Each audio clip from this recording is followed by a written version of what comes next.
Canned food existed for 48 years before anyone invented a can opener. The first cans were wrought iron, 3/16 of an inch thick. The manufacturer's instructions: cut around the top with a chisel and hammer. That was 1810. The can opener didn't show up until 1858. But the food inside was still good. A can of soup bought today could outlast every other item in the kitchen without refrigeration, without freezing, and without a single preservative. The label says, "Best Buy." There's no "expires on." It's what happens to the food after the lid is already sealed. The person who figured that out was a French confectioner who spent 14 years on the problem and never understood why his own invention worked. In 1795, Napoleon's government offered 12,000 francs to anyone who could invent a way to keep food safe for soldiers on long campaigns. Armies were losing more men to bad rations than to combat. Nicolas Appert was a confectioner in Paris, not a scientist. He started experimenting that same year. His method: pack food into glass bottles, seal them with cork and wax, then submerge the bottles in boiling water for hours. He couldn't explain why it worked. He just knew the food stayed good. 14 years later, the French Navy tested his preserved food on sea voyages. It held. The government awarded the prize on one condition: publish the method so anyone could use it. He agreed. In 1810, he published everything. That same year, Peter Durand patented the tin can, replacing Appert's glass with metal, but nobody knew why it worked. Appert believed the heat drove out air and the lack of air preserved the food. He was wrong. Nobody had figured out yet that invisible organisms caused food to spoil. Pasteur wouldn't prove it until 1862, more than 50 years after the invention was already feeding armies across Europe. Appert opened the world's first canning factory in Massy, south of Paris. Invading armies destroyed it in 1814. He rebuilt at 64 and died nearly broke. His physics survived. What it looks like at industrial speed is something Appert never could have pictured. Fresh vegetables arrive at the plant in bulk: carrots, celery, potatoes, onions, tomatoes, beans, whatever the recipe calls for. They're washed in high-pressure spray jets, sorted by hand and machine, then fed into mechanical cutters that chop everything into half-inch pieces. Same-size pieces cook at the same rate. Uneven ones mean some chunks are mush while others are still raw. The broth is built separately. Bones and lean meat go into large steam-jacketed kettles filled with water. Heat comes up slowly and the stock simmers for 4 to 6 hours. Salt, spices, and seasoning blends go in near the end. The liquid is strained through mesh screens to pull out bone fragments and gristle. Vegetables and broth converge in mixing tanks. Starches, thickeners, and flavorings are added. The soup is heated to cooking temperature while industrial mixers keep everything moving so nothing scorches on the bottom.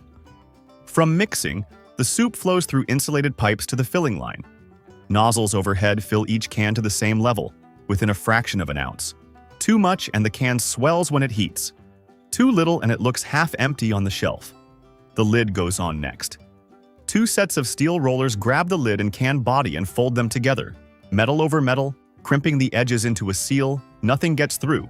If that seal fails, bacteria get back in, and everything that follows is pointless. Now the central step. The sealed cans roll into a retort, a steel chamber the size of a shipping container that locks shut behind them. Steam floods in. Temperature climbs to 250 degrees Fahrenheit, 38 degrees above boiling. Water can't reach that temperature in an open pot. Only pressure gets it there. The cans sit in that for 20 to 90 minutes depending on the product. This is the second cooking. The soup was already cooked before it went into the can. Now it's cooked again, sealed inside, under heat and pressure no home kitchen can reach. A pot of boiling water on your stove tops out at 212 degrees. The organism that causes botulism survives that. It doesn't survive 250. That's the gap the factory exists to close. What comes out isn't perfectly sterile, but the few organisms that survive need heat far beyond any pantry to wake up. They never get it. Water sprays bring the cans down to about 100 degrees. Too fast, and the pressure difference buckles the metal. Too slowly, and the soup keeps cooking, turning vegetables to paste. The cans roll to labeling, then packing, hundreds per minute. Everyone sealed and sterilized. Pick any can off the shelf in 3 years and the soup inside will still be safe. The ingredient list is shorter than most people expect. Read the ingredient list on most canned soups: water, vegetables, broth, starch, salt, spices. No preservative on the label because there's no preservative in the can. The retort did the work. Soup is one of the harder canned foods to get right. Thin broth heats evenly. A thick chowder with chunks of potato creates cold spots in the center of the can, where the heat takes longer to reach. Every recipe runs on its own schedule, set by the hardest spot to reach, not the easiest. The best buy date printed on the can isn't a safety limit. It's a quality suggestion. The USDA says canned food stored in good conditions is safe indefinitely. The flavor fades, the texture softens, but the food doesn't go bad because a date passed. The real question is how long the seal actually holds. On April 1, 1865, a steamboat named the Bertrand was hauling supplies up the Missouri River toward the Montana goldfields. It hit a submerged log and sank in less than 10 minutes. Nobody died. The cargo went to the bottom. Over 100 years later, in 1968, salvagers found the wreck under 30 feet of silt. Among the cargo, canned peaches, oysters, plum tomatoes, honey, and mixed vegetables, all sealed. In 1974, chemists from the National Food Processors Association opened the cans. 109 years after they'd been sealed. Nothing growing inside. The food had lost its color and smell, but the protein was still intact. It was safe to eat. Appert's physics, still running after 2 centuries, but the seal is only as good as the metal around it.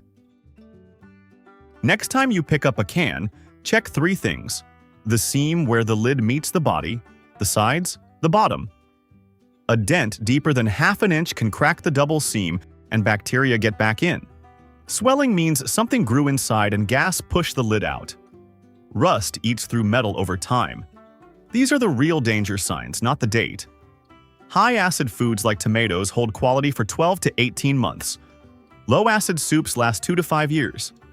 Both stay safe far beyond those dates if the can is intact.